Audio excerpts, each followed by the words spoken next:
Right away. And I believe we're recording. Okay, perfect. So welcome everybody. We are on here tonight. I just realized my name is wrong on here, but Jamie Haskin here. And we are talking specifically about the book, What Exactly to Say. And Phil Jones is here.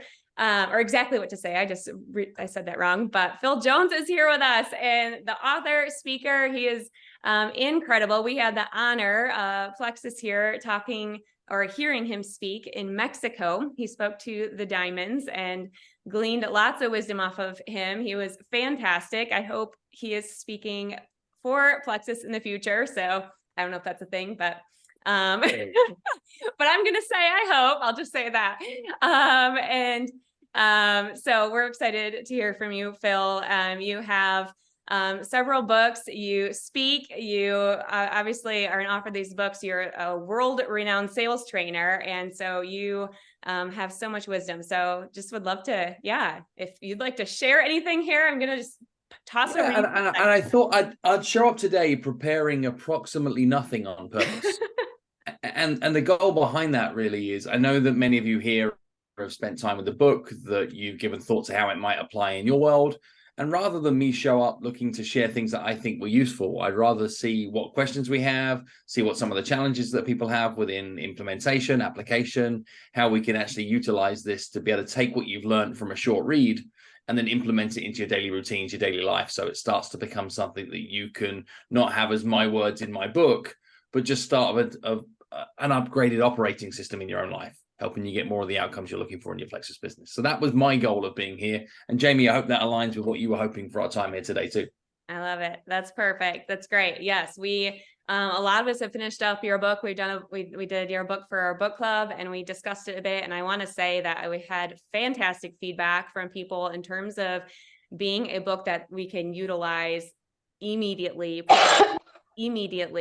and have just had just incredible feedback from that. So yes, we can open this up for questions. I want to say one thing, or ask one thing, I guess, to kick it off a little bit. I know in the back of your book, if people did not notice, you wrote something specifically saying that you are on a mission to change the way people think about selling and to help them realize that sales is not a dirty word. And yep. I want to just ask you about that a second, because I think that is very important. I think that's something we come across a lot of times in terms of some people even wanting to avoid the word sales or selling. Yep. It's something like, it's almost like to be ashamed of, or they have feelings about that. So tell us a little bit about that, and maybe like what you've seen and your experience with that, and why this is important and why people even think of it as a dirty word, and what have you seen shift in that?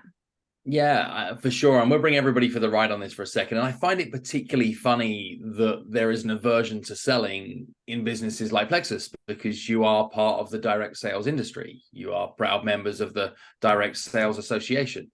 Yeah, here we are saying, no, it's not selling, it's not selling, it's not selling. So why don't we jam on that for a second with the group? And I'd love everybody who has the ability to talk with their fingers to join us in the chat here, and just maybe throw some adjectives at me that would describe a stereotypical salesperson. And you can be as mean as you like. Look, here we are. Look, we're pushy, we're slimy, we're annoying, we are a scammer. Yikes, or yikes. Wow. Wow, wow, wow. See, if somebody used those words to describe you, somebody saw that in you when they met you for the very first time, how does that make you feel in here? My guess is it doesn't make you feel too good, right? I see Sally Bass there being like, heck no, not into that, not one bit. What if by alternative, though, I ask you not to describe a stereotypical salesperson, but what if I ask you to describe a professional salesperson? How might these adjectives change? Well, now look, we're persistent, we're kind, we're genuine, we're smooth, we're knowledgeable, we're classy, we're confident, we're a great listener, we're professional, we're helpful, we're caring, educational, them-focused, we're a great listener, a desire to help, educated. Marla's still catching up on question number 1. See, if somebody used that sequence of words to be able to describe you, somebody saw that in you when they met you for the first time, how are you feeling right now? It's a little different, right? a little different. What did I do is I changed one word. I changed from stereotypical to professional. And when I changed one word, you changed all of the words. Interesting. You saw a completely different image in your mind's eye. See, being a salesperson is not a bad thing. The perception of being a salesperson is what is a bad thing. What that probably means is if anybody ever says the words to you that you are a good salesperson, there's a strong possibility that that is not a compliment. What they're probably saying is stop it, stop it, stop it now, please. We're not looking for applause for our sales skills, right? That's not the goal we're looking for. When you think about the customers you're looking to help and the new ambassadors you're bringing into the business that you're helping grow genuine revenue streams for themselves, you're not looking for them to say, thank you for selling me. You're looking for them to just say, thank you. Thank you for helping them overcome a challenge they have with their health. Thank you for introducing them to a series of products they didn't know existed. Thank you for being able to show them a way that they could make money that didn't work alongside what they were doing already. So what our ultimate goal is for a job well done in this industry is to chase gratitude, chase thank yous. So if you're in the business of chasing gratitude, then what you're doing is approaching sales the right way. Sadly, though, we've grown up in a world where sales excellence has been celebrated by movies like The Wolf of Wall Street. And is if that happened today, the hero in that story would be locked up because that is called stealing, right? That isn't genuinely helping people. That is preying on the vulnerable to extortion, huge amounts of cash. That isn't the goal that we're looking to be able to do here at all. So the poster children that have been created for sales excellence have stolen the show, yet the people that have been doing a great job, you know, people like Oprah and people that are genuinely changing the world through creating brilliance in other people, the dozens of thousands or hundreds of people, even within your company, that are helping people see a better version of life for themselves. These are the ones that are going out and doing an incredible job through what my definition of selling is. And it's a very, very different approach to what many have. And my definition of selling is earning the right to make a recommendation. So what that means is that you should never, ever invite somebody to do something unless you can say these words first. And it's words like, because of the fact that you said, because of the fact that you said blank, blank, and blank, then for those reasons, I'd recommend blank, blank, and blank. Hey, because of the fact that you said you love the product and that you know dozens of other people that equally could benefit from products like these too, for those reasons, would it be helpful if you knew how you could generate some money for yourself with it by working together? They'd be like, yeah, sure, thanks ever so much. It changes the game completely. And I think in the medical industry, we say that prescription before diagnosis is malpractice. Same is true in the sales environment. Is if you start saying to somebody that you found the wonder cure without understanding their symptoms and running tests, they think you're cuckoo. But if you take some time, sit down, understand what's happening in people's lives, maybe run a test or two, and then the doctor prescribes to you to take these pills, most of us just do as we're told without any questioning, any pushback, because that's what experts do. And yes, it's important that you understand your products, the business, you're passionate about what it is that you do. But what's more important is that you care about the people that you're in communication with, and that you believe with 100% conviction that what you're inviting them to look at, do, take, pay for, etc., is worth it to them, not just today, but long after they wake up, days, weeks, months, and into the future. That's a job well done, particularly 2023 and beyond, where reputation is everything. It's a long answer, Jamie, but hopefully that helps us kick off where we were going. Love it. Perfect. Great kickoff. I know we had some people with some different questions. Candace, you had a specific verbiage question. Did you want to actually go through that on what to say next?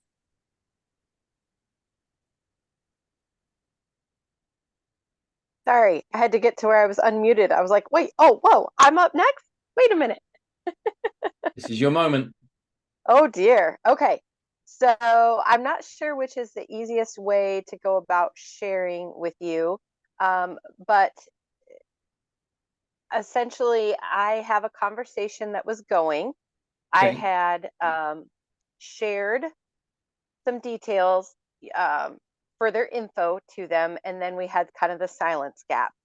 So Okay. I utilized your verbiage of, I'm guessing if you were like me, you haven't had a chance to look over that info I sent. Yeah.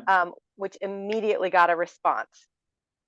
and then incurred good conversation, small talk, if you will. Yeah.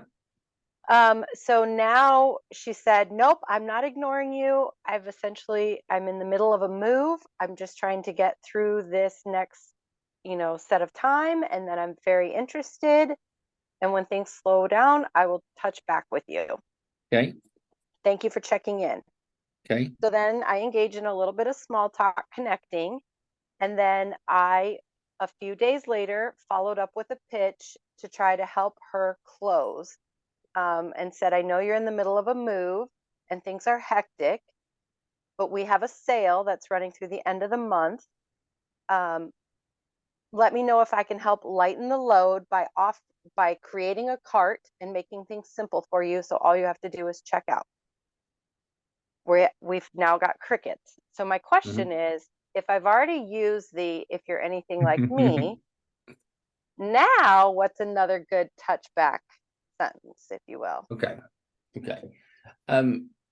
Would it be okay if I could share some things about what it is you've done in this final message that have caused you some of the challenges you have before we look to be able to see how do we rectify it? Absolutely. Okay. First things first, this dialogue conversation, what platform is it happening over? Is this happening over text message, email, Insta DM, Facebook Messenger? Where are you at?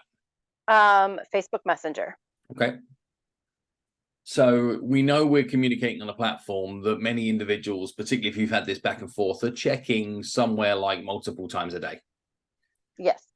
So there isn't a situation that they haven't read this. It's not like you sent them a piece of snail mail. It was an email that fell into a junk folder, or they haven't been on TikTok for a while and that they could have just missed it. Chances are that they've seen this and it's just gone missing. What you've done is you've sent them a message that's done two things. One is it's very difficult to reply to, because which of the multiple questions in that message would you like them to answer first? There's like too much information in the game. You've served them 3 aces and wondered why they didn't return 1 ball. Gotcha. Yep. Too much information in the message. The other thing in that message is you sound desperate. And I'm blowing this up for the purpose of a training conversation, but it sounds like what you're doing is you're talking in terms of your interest. There's a sale. I'm desperate for the business. If I put a cart together for you, would that make life easier? Like, we sound hungry, ordering on starving, which I don't believe you are, but that's what it potentially sounds like. So let's catch those things for starters. Is one question that we haven't responded to. She said she's got a ton going on right now, right? Going through a move. Yes. And we've backed off 1,000,000 miles an hour, but we don't have any context. How long is she moving for? Let me go back to the message. I think she might have told me, but I might have skimmed over that in the small talk. Okay. Nope, she didn't give me specifics, and I didn't ask. I think I know the answer. Question. I think the answer is you don't know. Right? Yes. And how much are you looking for her to spend? Well, anywhere from 150 to 200. So good. Okay. What is her primary purpose of being able to make that spend? In her mind, I think she wants energy.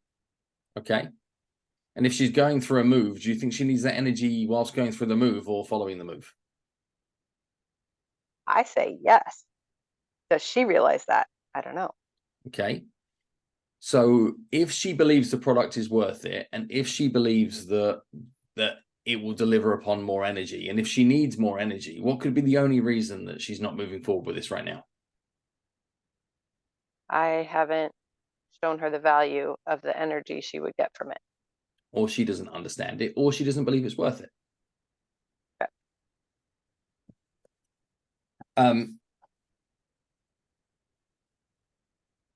So this isn't about her buying products. This is about reconnecting and finding out if she's managed to find an alternative solution for the energy. So if I was looking to be able to reconnect with her right now, I would use a known fact. I know you're in the middle of the move right now. And no doubt have many priorities to be able to focus on. Just facts, right? Yep. I was thinking of you today, though, and wondered, how are your energy levels holding up? It's so simple. You're welcome. This is my profession, right? So just take that for some context. I've been obsessing about this for an obnoxious length of time. Yeah. But you see how the ball's now back in play? Yeah. Because you're trying to sell the wonder drug. We need to be sure that the puzzle that the wonder drug solves still exists. So we say, how's the energy levels holding up? And she say, well, you know, it's like exhausting and blah, blah, blah, blah, blah. You're like, well, what are some of the things you're trying to be able to keep your energy levels up? She's like, I don't know, I'm, 17 Starbucks a day. And, and sometimes as we get past 9 p.m. at night, Starbucks turns to my Merlot habit, and then whatever else kicks in that comes from there. And you say, so when would be a good time for you to find some genuine healthy energy from the products that we talked to you about a few weeks back? When would be a good time? So not how long do you need, I'll check in or I'll follow up, etc. When would be a good time? When I use the words when would be a good time, I'm saying there's definitely going to be a good time. What you might find here is actually you get some brutal honesty. The brutal honesty may well be, look, I love what you're about and your products look great. We definitely need to do something. But during this move right now, like I'm hammering the credit card here and I'm doing this here, and I've got money going out everywhere. And if I put $150 right now on some health and nutrition products, my husband's going to go crazy. And what you do is you find the real objection. And if you find the real objection, at least you understand where you're at. And from there, you can ask questions like, well, how would your husband feel if he knew that he could have a better and more energetic version of you? Well, pretty darn good. Yeah. and how would he feel if he knew that you managed to be able to save some money on it by taking advantage of a Black Friday sale before Black Friday? Well, he'd feel I was pretty smart. So would it make sense to be able to move forward your order with the discount, or wait till a later date and get it without? And you see how I can't lose when everything's delivered in questions? Yes. Can't lose in any way whatsoever. And your whole posture in this is just being helpful and kind, but also a little playful.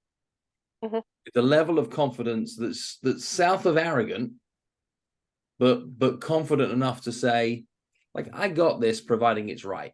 So she's very welcome to not buy from you, but she's not allowed to ghost you. Yeah. Like, that's the belief here, is like, let's kindly get to a position that you can tell me the truth. And you see how in some of my questions here, I'm giving people enough space for them to save face and tell me the truth. Because don't you sleep better at night when you realize it might not have been you, it could have been them? Absolutely. Are there things in life right now that you would really, really like to have for you that you're not in a position to be able to move forward and have? Like, it's the same for all of us, right? We can be in conversation with somebody as much as we like I want this, I need it, I can really benefit from it. And then you look at your bank balance and you go, well, not today. So then it can become what needs to happen. It can become when would be a good time. It can become, well, how could I help make that a reality? It can become to even offers and samples that if you believe that this could go somewhere in the long run, where you could say, well, would it help if I share with you some of the samples that I have here in my home stash, just so you could start to be able to get moving with some of the benefits. And they'd be like, yeah. And now they've transacted with you. What you're starting to be able to do is to build a more indebted relationship. Yep. So the point is, if you're stuck without a response, it's almost always because you try to use one message to carry too much distance. Yeah. Does this make sense? End of the month. Yeah, it makes perfect sense. I get it. I mean, every salesperson on the planet does things at the end of the month, but it's when you shift your head from this is about them and you start playing like, well, this is for me, because I want to get a rank, or I want to be able to hit a promotion or an incentive. And you end up with commission breath. Like, I can hear it. I love it. That is the best term ever. Like, not in a good way. Like, it's not good to No, have it. no, you don't But want like it. the best terminology I have heard reference that. So awesome. I really appreciate your breakdown there. That was so good and Okay. so simple. When was your last message to her? End of October, and then we were on our trip. So I intended to follow up with her this week. So Okay. So why don't you do it right now? You could, okay. right? And then we'll I come back could. to Amy. You're going to send a message to say, I know you've been in the middle of the move. I've just come back from a trip. How's everything going at your end? How's the energy levels holding up with everything you have going on right now? That's the message you're going to send. You're going to put 3 question marks behind it. Okay. And any emojis that you want to add in for fun. Okay. Send that. We'll see where we're at in 20 minutes or so. Okay. All right. All right. Thank you. Sal, quick, go ahead. I know you had one that you wanted to quick ask. This is so awesome. Oh my word, I'm loving it so far. Thank you. So yeah, I do have a question. So with our business model in mind, network marketing and what we do, you said in one of your videos, that to be successful in conversations, you need to have 3 things. Courage was one of them. Mhm. So what encouragement and advice do you have, or would you give someone who is just plain afraid to ask the question? Is anybody here self-identifying as being somebody who's just straight up too afraid to ask? Is there anybody that would wave a hand around and be prepared to talk to me about this? Or is everybody too scared to volunteer to being scared? Figured as much. Figured as much. Well, when I talk to you about it, Sally, for a second, we'll see who can plug into this. Is let's take, what are you afraid of? So everybody here on the chat, if you don't have the courage to ask, that means you're scared. So what are you scared of? Punch me that in the chat. Rejection, a no, fear of what they'll say or think. Okay. So we've got rejection, we've got a no, we've got fear of what they might think, or that you're bothering them. This is good. Being judged. Okay, so let's just look at these like almost one at a time, what we can. So if you're scared of being judged, get over yourself. We're all being judged. You're judging everybody right now. You're being judged right now. That's human nature. Judgment is normal. You cannot stop yourself. It actually is the first thing your brain thinks of when you meet somebody for the very first time, is you judge them with a viewpoint of, do I find this person to be an attractive person? Can't even stop yourself. It's human nature. And that's not a physical sexual attraction. It's an attraction from a warmth and a glow and a, is this somebody that is attractive to me? So judgment is going to happen. You're fearful of rejection. Let's play with that for a second. Is who in this room has been rejected by somebody in the last 7 days that they care about? I don't know what it was. Maybe it was like you wanted to have Chinese food and they said, no, I'd rather have Italian. Maybe it was you said, next vacation, I'd love to go here. And you're more of a viewpoint that you wanted to go somewhere else. Like, we get a lot of rejection in our everyday life from people that we actually really care about. And the rejection we get from the people in our everyday life that we care about, we're actually fine with. Isn't it interesting? You get rejected by people you love dearly, daily, and it's no big deal. I think I know why. I think it's because, in your personal life, they're not saying no to you. They're saying no to it. That's a very different thing. In fact, they're probably not even saying no to it, right? They're saying no to it right now. They still might be open to what you wanted at a different point of day, at a different time, at a different moment in the future. And I think we can borrow that same belief about rejection and we can bring it back actually into our professional lives, because when they're saying no to us, they are absolutely allowed to say no, correct? But what they're actually saying no to is not you. They're saying no to it. They're not saying no to it. They're saying no to it right now. I mean, be honest with yourselves, is how many of you 10 years ago would have categorically told someone there'll be no way that you'd be involved with a company like this? And here we are, all in, ready to be able to make it count. Right? Why? Because circumstances are changing and other people's circumstances are changing all the time. So hold space for the fact that their circumstances can change. But I tell you what's way worse than getting rejected is meeting somebody you care about, that you had the opportunity to be able to introduce them to something that could have been helpful to them. And you meet them years after the fact, and the problem is now compounded in the wrong direction. And you had something that could have helped them not make that problem get worse, and you didn't tell them. I tell you what, the fear of rejection and feeling of rejection is nothing like guilt for not sharing something with somebody when they needed it.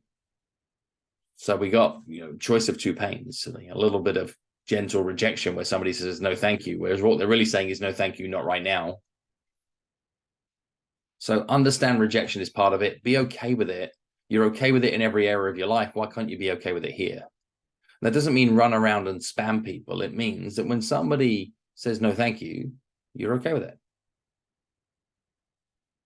Also, how many genuine opportunities are there for your products and for your opportunity? Literally gazillions. So if somebody's saying no thank you, then just move on.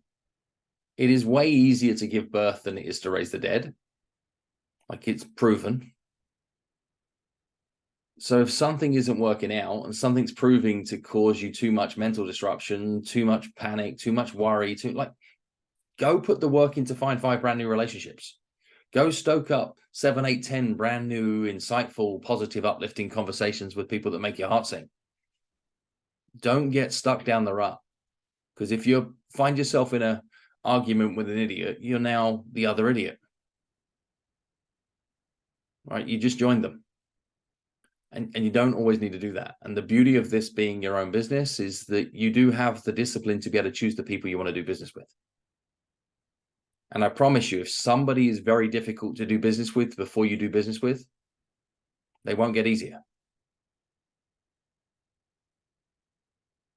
Life's too short, right, to work with miserable, annoying people. What else am I seeing in this list?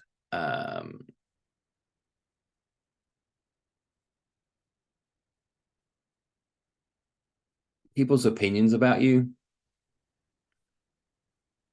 The easiest way to silence anybody's opinions that have judgments towards you that you think may be negative or challenging is to just prove them wrong. And you don't have to win the day, but you can win the game. Right? There are going to be a number of scenarios where people that know you well will not like to see you change, because they like the version of you that they understand now. They like the ability to be able to control what that version of you is. They are fearful themselves of being able to see you grow, see you change your life circumstances, see you soar, see you be able to move away, see you create new friends. So what they're actually doing is they're standing in the way of your success through their own fears, their own self-limiting beliefs, and their own challenges. And you have to make a decision to put your own life ahead of hurting other people's feelings. And you can always go full circle on this once you've got to where you need to go. Once you've gone the distance, put your life vest on, got yourself back onto solid ground, is you can loop back and without ever needing to say, I told you so. They can be told so, if you're prepared to be able to put the work into to be able to deliver your work. But I cannot tell you that you will not have people that in some way will be mean to you or in some way will be negative towards the decision that you've taken to be able to move forward with a business model like this, with products like this. You are going to face naysayers. It's going to happen, and it's going to continually happen on repeat. You just need enough conviction that you know where you're going and you know the choice that you've made is a good one. And the best thing in the world about network marketing and direct sales is there is next to no barrier to entry, and there is huge unlimited kind of opportunity where it comes to being able to make money, and that there is very inconsistent training, which means that when you've got a good leader and good upline, that you're exposed to huge amounts of great personal development and growth. And the worst thing about network marketing is there's next to no barrier to entry, and there's almost unlimited earning potential, and there's inconsistent training, and not every upline has got your best interest in heart. So you're going to get the best and the worst of, which means that actually, if you meet people that have a significant negative impression of what it is that you do, they might be entitled to that opinion. They might be right, because their experience could well be of something that isn't what you know to be true. It isn't with bona fide products. It isn't with high-class leadership. It isn't with a proven track record. It's a different type of company. And you don't have to get into those arguments. You just have to go write your story and then let those people catch up with you in time. And particularly when it comes to being able to share the opportunity with the people that are closest to you, is remember that nobody wants to be part of your test. So what do I mean by that? Nobody wants to be part of your test. Is until you're fully convinced that this is going to work for you, other people aren't going to come on that journey with you, because they're watching. They're just watching. Because they don't want to join a movement that you're not fully committed to yourself. Because what happens if they join and you leave? Now we're all in an awkward position again, right? So you understand you've always got people watching you. You might have people watching you for 5 years, just seeing how this might work out, seeing how it works out, very much in the shadows.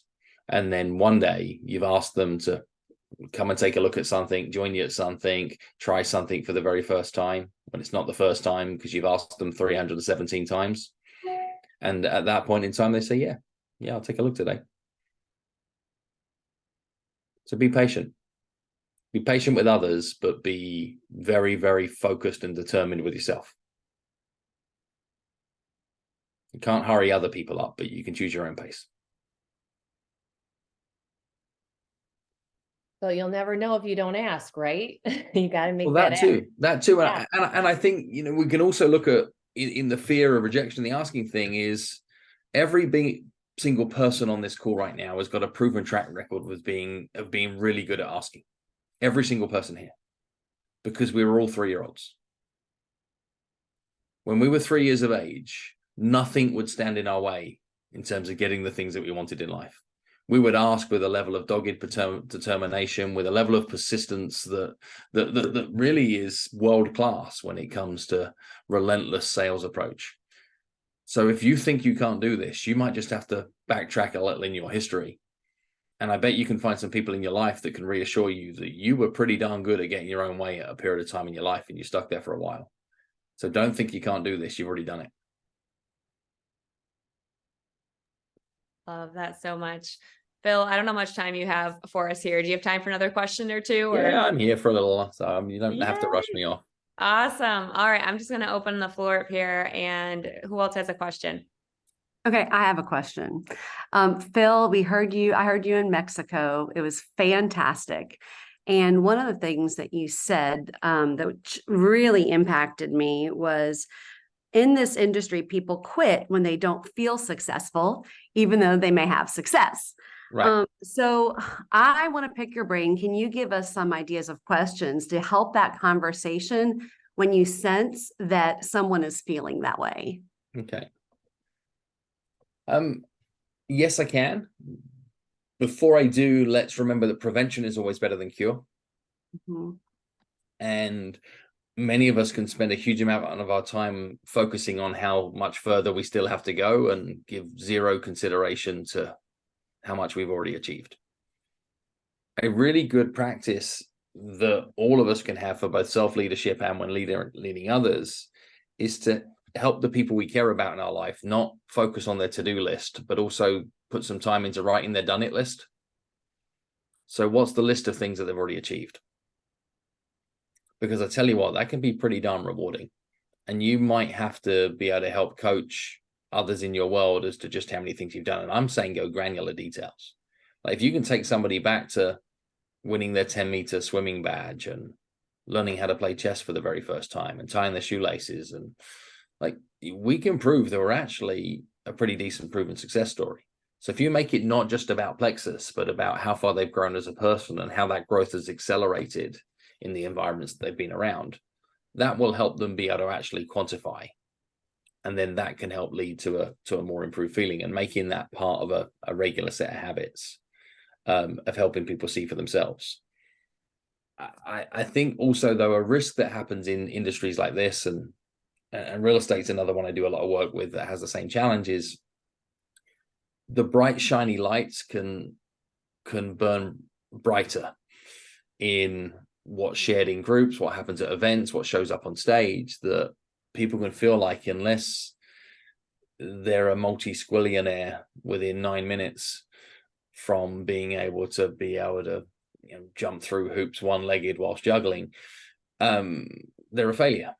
It can happen easily by accident because we shine the spotlights onto levels of success, and the people that are looking at those quite often are actually perceiving that person's success significantly greater than what it even is as well. Like the assumption is, that person is being able to do more, have more, etc., than it is even true. So the extreme goes all the way the other way. There's times for inspiration, but there's also time for realization. And the number one reason that the majority of people get involved in a direct sales business is because they have a spare few hours a week that they'd like to earn an extra few $100 a month that delivers enough additional disposable income for them to be able to do some of the simple things at life with some more joy, whether that's take the kids to the movies, whether that's to be able to shop at a different grocery store, whether that's a decision to be able to actually finally put some savings or to pay off some additional monies on debts. Like the initial goals that people have are very realistic.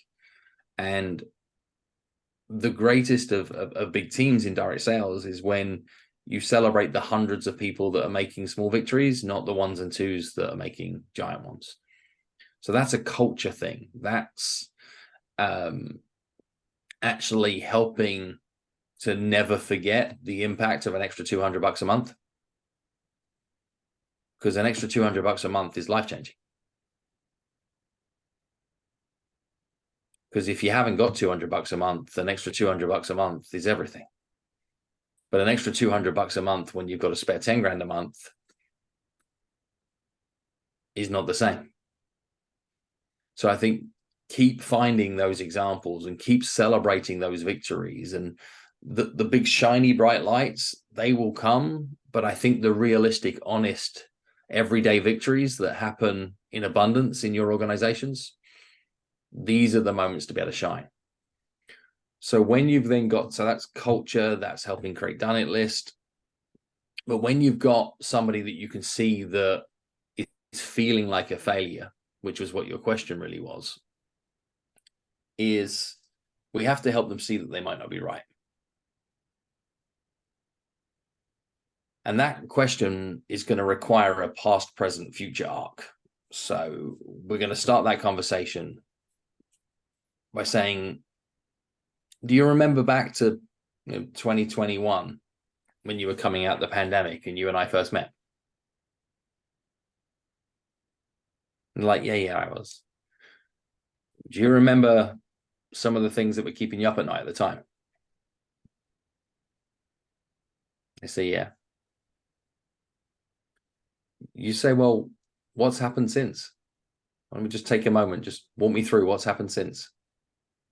And let them walk slowly. Don't let them rush. When they've walked you through what's happened since and you're happy with the response, ask, so what have you learned? And get them to turn actions into lessons. We can now get to present. And the present question really is, so where are we at? And this might be something they can't answer so cleanly. So what you might have to do is you might have to tell them where they're at. So you're 23 months into a business that you've been working part-time whilst juggling the growth of your 3 children and the busy schedule that they have to be able to do blank, blank, and blank. And not only have you managed to successfully sustain a business that provides you a really meaningful ancillary revenue, is that you've never missed a soccer practice, that you've also managed to be able to do this. There's been food on the table at this point in time. You're 7 pounds lighter than you were when you started this journey. Your energy is more vibrant. Oh, and remember the fact that you spoke in front of 600 people that you said you'd never be able to do, and that what you did was this and this and this and this and this and this and this. Can you explain to me how that's not successful? What am I missing here?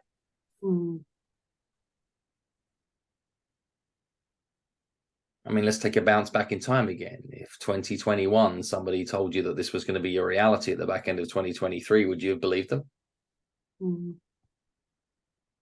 So how should you be feeling at this given point in time? If you was not you, but you was somebody you really cared about and that you knew your story, what would you be saying to that somebody you really cared about what they've managed to achieve over the last 2 years? I say, if you was not you, it was somebody that you really cared about. So what difference could you make in your life if you started caring about yourself as much as you care about other people?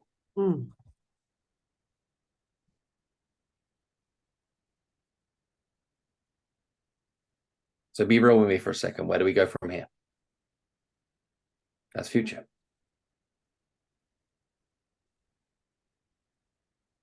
They'll say, I don't know. You say, well, do you want to go backwards or forwards? They say forwards. You say, well, the only way that we're going to be able to go forward together is if right now that you decide what you've already done is actually the first few chapters of a remarkable success story.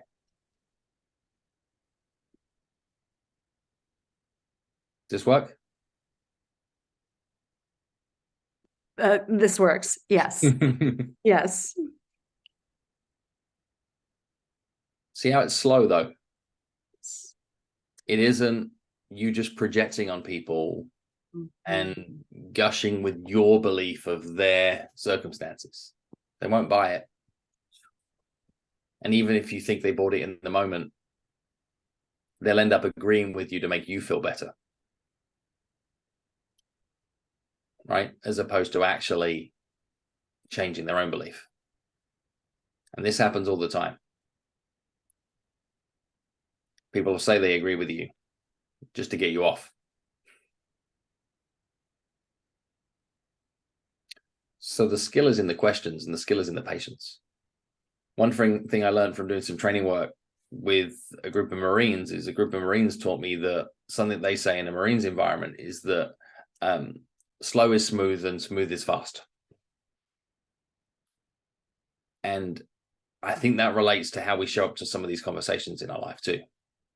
If you slow the process down, you can speed the outcome up. If you can be mature enough to remain patient to reach the outcome you're looking to achieve in nothing but skillful questions, you can't lose.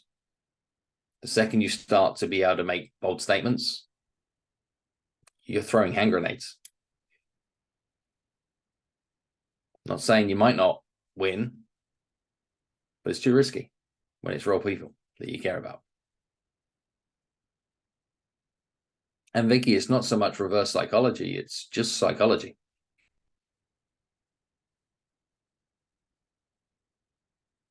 And understanding that people do things for their reasons and not yours.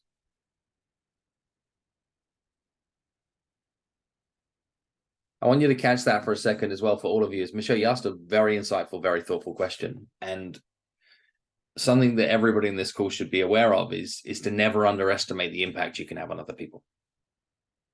And I think that's one of the greatest gifts that exists in a business model like yours, is what could just as easily be your Tuesday could be a pivotal moment that turns somebody else's life around. So don't underestimate that power. And there are so many moments that you get to have, intimate, meaningful, small group, one-on-one conversations with people that were not that long ago strangers, that are prepared to be able to open up a version of themselves to you that your guidance in that environment could be life-changing for all the right reasons.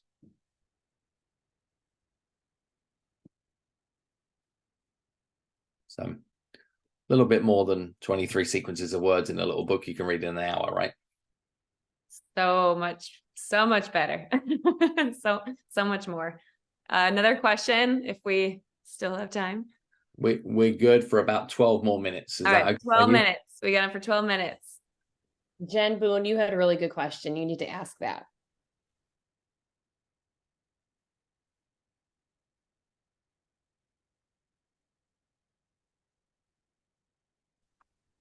Okay, which one was it, Sal? I had like 3 of them. Well, I think just fire them away. They're kind of, I mean, Hit me yeah. with them, Jen. What we got? Yeah. All right. What's your favorite magic words? Ultimate. Give me context here. My favorite words from the book, or my favorite words that I think are magic? I'll say the second one. The greatest compliment that anybody can give me for anything I do was that was really helpful, or that was really useful. Helpful or useful are my favorite compliments, and Okay. a lot more rewarding than you were awesome and that was great. Helpful. That's good. Thank you. What else do you wish you would have added to the book? Like once you finished it, got the book out, and you're like, darn, I wish I would have put that in. I think it was Mark Twain that first said it. He said if I had more time, I'd have written a shorter letter. It's very difficult to write a short book. And as a result of which, the amount of time that I lived with this work before I decided to document it and put it between pieces of paper is, I don't feel like I left anything out that needed to be in the book. I left a lot out, but I don't think that needed to be in the book. That's stuff that lives outside the book. And we run 3-day full immersive training programs around understanding exactly what to say in a variety of different environments. We do those in deep dive masterminds, etc. But it requires both people to be present at the same time. The book is like an EP. It's not like the concert. So I don't have the belief that I left anything out.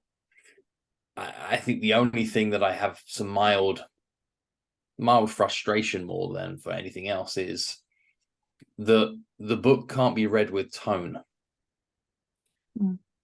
So if somebody decides they don't want to like the book, so the second they open the page or read the cover, they've already decided they don't want to like it, they can easily not like the book because of tone and thought process and not realizing this is actually a book full of tools that are designed to help people. They can view it as something that is manipulative, or they can shortchange it, etc. And so if I'd have done anything differently going back to it, maybe in the preface or the foreword, I might have called that out a little at the front end, just to avoid that naysayer. But honestly, I really don't mind the naysayers in some ways. I mean, we've sold 2.5 million copies of the book, and I got more 1-star reviews than many people have reviews of their book in its entirety, and it's still less than 0.1%. So it is, the 1-star reviews have taught me a lot, but what they've taught me is not about my book. They've taught me about people. Sure. So slightly long answer, but that's my thoughts on that. Well, I have one last question here. What's highest on your what not to say list? Like if you hear it, it kind of gives you like a tick. Yeah, let's do some what not to says. I'm going to scribble some down so I don't forget here.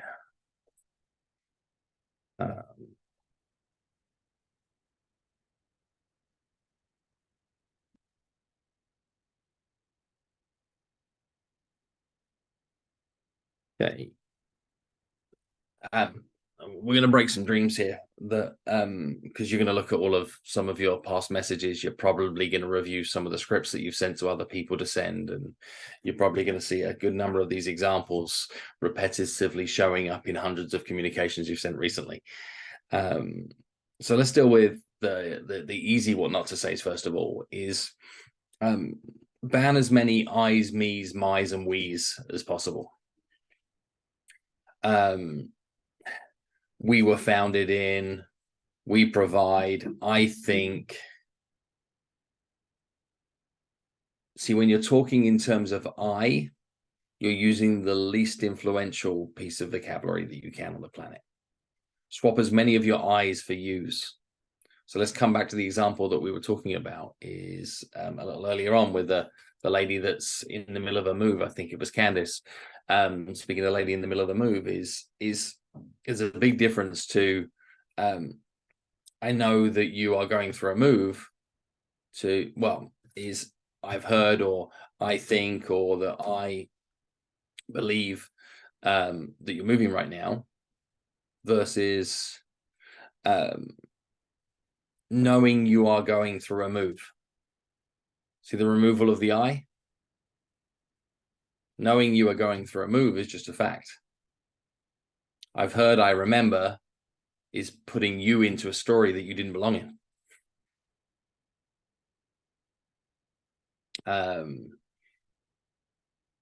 The same I, my, me, we thing is for those of you that lead teams. The overuse of the word my, calling it my team, my event, my party, my products. If they're yours, who do they not belong to? I don't want to join a team that's called your team. I don't want to be a part of a thing that is not inclusive to include me. And therefore, if it's yours, it cannot be mine. So if you're looking for people to be more engaged with the team, please don't call it my team, call it the team. The only time you would consciously use the word my team is when you were speaking with somebody who was so nervous about doing anything like this that really needed to be like really mothered into the business. Then you might use it intentionally, whereas it's don't worry, you're going to be on my team every step of the way for the early stage, as long as you can live up to the promise, and as long as you know that in that context what you are is you are mother hen taking care of that individual until they can be out of step and then walk and then fly, then that's about the only exception that I'd use the words my team for. Another word I would ban and definitely never say again in your life is a 4-letter word. It's a 4-letter C word. Can anybody think of a 4-letter C word you should probably not use when speaking to customers and team? And it's not that one. It's not even one that sounds like that one. It's the word cost. How do you feel about the costs in your life? Is a cost a good thing or a bad thing? Cost is a bad thing. So if you say it cost me, what you're saying is it hurt me. Costs are painful. Costs are expensive. See, if somebody puts money into your products, do they get returns on that? If somebody puts money into the business opportunity, do they get returns on that? If you put money into things that bring returns, what are those things called? Those are called investments. Now, if you made an investment in your health today, you'd feel better about yourself. If it was the cost of some products, you'd feel a bit stupid. If you made investment into a business opportunity, your friends would think you're a hero. If somebody asked how much it cost to get started, they'd be like, whoa, this is a scam. Tiny change of words completely changes the perception of it. What else will be added is some words to change. Is please, please, please, please, pretty please. Can we stop checking in, touching base, and circling back? It's horrible, right? I mean, you cannot touch somebody's base. That's inappropriate. If you're following somebody up, that is creepy. You can get arrested for that. Just think about the precision in the language. It's not helpful, right? It's lazy language, and it's inconsiderate to actually what it is you're trying to do. And proving just how inconsiderate it is, there's a sequence of words that you almost always put in front of them.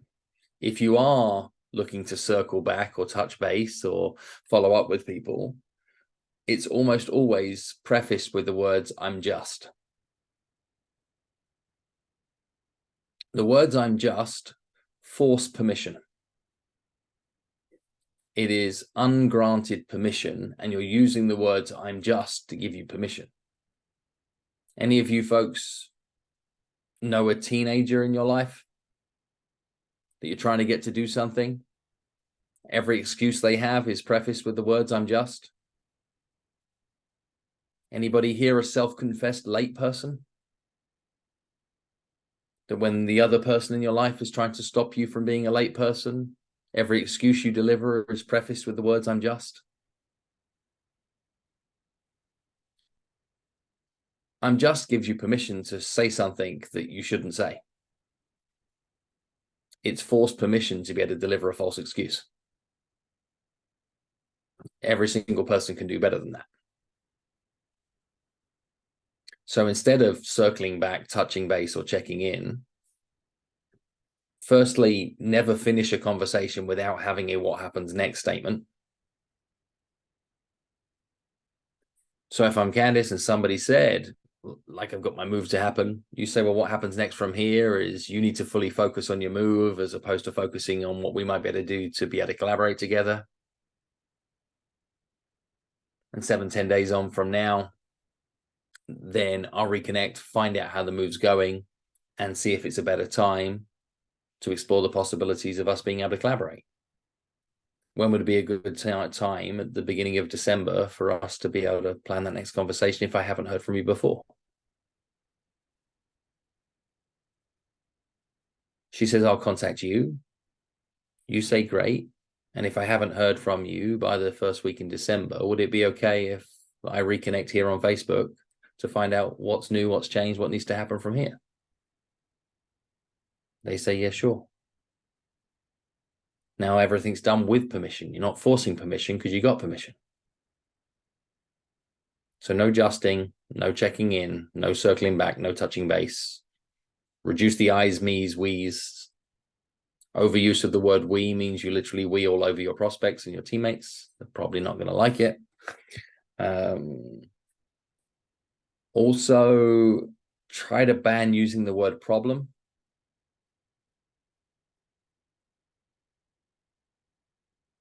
Like, nobody wants to sit down and talk about their problems. You calling or labeling something a problem will win you about as many friends as telling somebody they have an ugly baby. Probably not going to work out too good for you. And problems get defended. Problem is you versus them. If you swap the word problem for challenge, now all of a sudden it's side by side. See, when somebody says that what they're doing as opposed to using one of your products that could be beneficial, and you want to lean in to say, look, the problem with you doing that is, they're going to double down and defend their position. You say, well, the challenge that you may experience is if you take that route as opposed to that route is this, this, and this. You watch how much more open they are to considering an alternative point of view.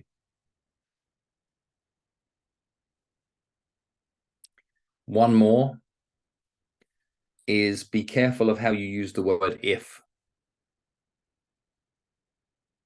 particularly in a business like yours. When you use the word if, you're talking in future conditional tense, which means it doesn't need to happen. It doesn't need to happen today, and it doesn't need to happen at all.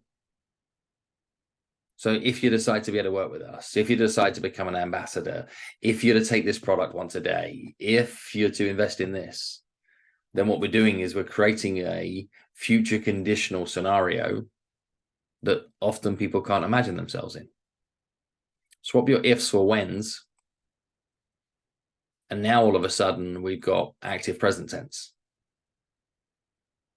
See, when you take a product like this each and every day, what you start to experience as different in as early as 7 days are benefits like blank, blank, blank, and blank. When you've got a whole month on the product, what you should start to realize is, and when you get to a point that you've achieved blank, blank, and blank, what you're then going to start to ask is questions like blank, blank, and blank.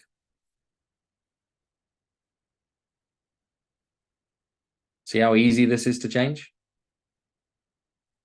What I'd invite all of you to think about really in closing is every sequence of words that leaves your mouth, in fact, every word in its entirety is either helping or hurting. Every word is helping or hurting, nothing is neutral.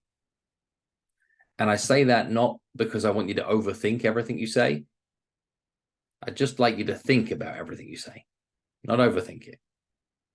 Also note that you've got as far as what you've got in life today with all the skills that you've got today.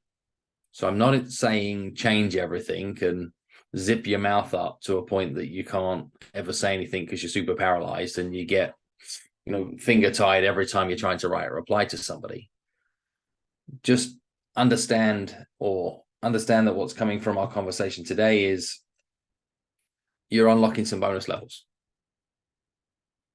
That's all. You're unlocking bonus levels with a level of an awareness that says there is more you can do in this area. Doesn't mean that what you've been doing up until now is not suffice. It just means that there's awareness that there are new bonus levels to step into if you choose to practice this. And this is not work you master, just like you can't crush your yoga practice or master your meditation. You can just choose to practice. So just choose to understand that intentional language is a practice. It's something you can spend the rest of your life getting better at and still never master it, yet more than likely enjoy the journey, perhaps more, if you put more intention into what comes out of your mouth. Thank you, Phil. That's perfect. I think that's super important because a lot of times I think we can get stuck with, well, how do I best prepare this or do this perfectly? But it's not about doing it perfectly. It's just about taking action and just starting somewhere and practicing and knowing that we're always learning and growing and everything, right? So thank you so much. This was so impactful. I think we could all sit here and listen to you for another 2 hours, but that's not going to happen. So, a lot of us have read your book, Exactly What to Say. If you've not, make sure you do it. Phil, do you have another recommendation? I know you have some other books out there. Is there anything else you want to recommend that they do? And moving forward from here. I think if you want to get more with the book, practice with the book already. So this isn't a book you read, it's a book that helps you on a daily basis. That's one of the reasons I made it so short. And one of the best ways that you can translate or transfer the book to your life is to practice with it. And here's how to practice is, firstly, you can choose a set of words for any given day. So you could all decide on Monday that it's most people Monday.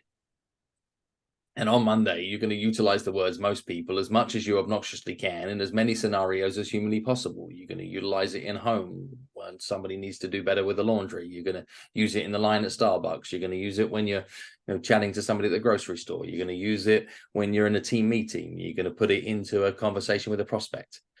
And just like when you take a piece of elastic, if you stretch it out and you keep stretching it out and you keep stretching it out, it will never go back to the way that it once was. So pick a sequence of words and have fun with it. I'm saying, like, go obnoxiously humorous with that sequence of words to a point that you've got so many practical applications.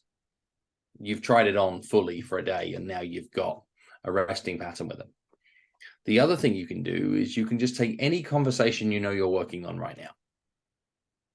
So say, for example, that you've got a number of past customers that you're looking to reconnect with for them to be able to place a new order. Just imagine like that's who it is that you're looking to be able to work with. You take that one scenario and you run the whole book just through that one scenario.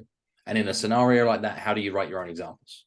And you train yourself to write your own examples through that one lens. Every sequence of words in the book just on one scenario. So you're either doing scenario left to right or sequence of words top to bottom. As many scenarios, one sequence of words, one scenario, examples with every sequence of words. And now you're building your own muscle to support the moments more so than trying to learn the book. So I'd say that from an advice point of view. And if there's another resource of mine that could be useful, we have a 31-day challenge. Stop by exactlywhattosay.com. There's a free challenge you can sign up to with your email address where you learn from me and some of our certified guides, and you get a sequence of words every day in a video format, and you get a practical real life challenge that you can go take to put those into practice into your real world. So it's a nice just drip into your email, and that's a video course completely free, and you'll be on our newsletter from there too, so that you can learn what else is happening in our world that could be useful to you moving forward. But those would be my asks. Perfect. Thank you. Make sure to follow him on Instagram. I know he's active on there too, which is great to follow you. So this was beyond helpful. I know I've seen people say that they are going to rewatch this many times, take notes and utilize this. And again, I know we're already using your book in that way and putting it into practice. And I'm loving seeing conversations move forward with that. So thank you, Phil. Thank you so much for taking your time and chatting with us tonight. My pleasure. Good luck, everybody. See you all soon, hopefully. Bye-bye for now. Bye.